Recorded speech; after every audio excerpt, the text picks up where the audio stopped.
दोस्तों, public platform के reporter ने किया पावर स्टार पवन सिंह को बेइज्जत।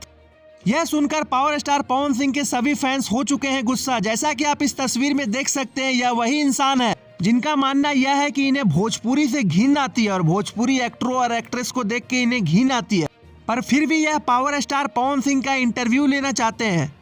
इसी इंटरव्यू के दौरान इन्होंने कहा कि वह खेसारी का इंटरव्यू ले चुके हैं, लेकिन पवन सिंह का इंटरव्यू लेने का इन्हें मौका नहीं मिला है।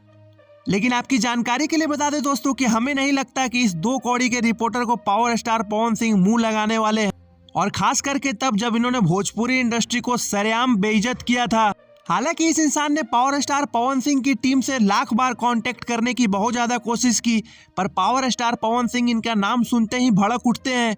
पावर स्टार पवन सिंह का मानना है कि जो इंसान भोजपुरी को गाली दे रहा है, यानी उनकी माँ को गाली दे रहा है, वह उनसे इंटरव्यू कैसे दे सकते हैं। और पवन सिंह ही नहीं, अनुपमा यादव ने तो यहाँ तक कह दिया था कि इन इंसान को कोई भी भोजपुरी का सुपरस्टार इंटरव्यू ना दे, और पवन सिंह ने इन्हें इंटरव्यू ना देकर इन्हें तरसाकर बहुत ही सही निर्णय लिया। तो फ्रेंड्स, इस पे आपकी क्या राय है, कमेंट बॉक्स में अपनी राय जरूर दें, और ऐसे ही रीन तरीन बेहतरीन खबरों के लिए हमारा चैनल भोजपुरिया भास्कर सब्सक्राइब करें। वीडियो अच्छी लगी हो तो लाइक करें, शेयर करें। दोस्तों धन्यवाद।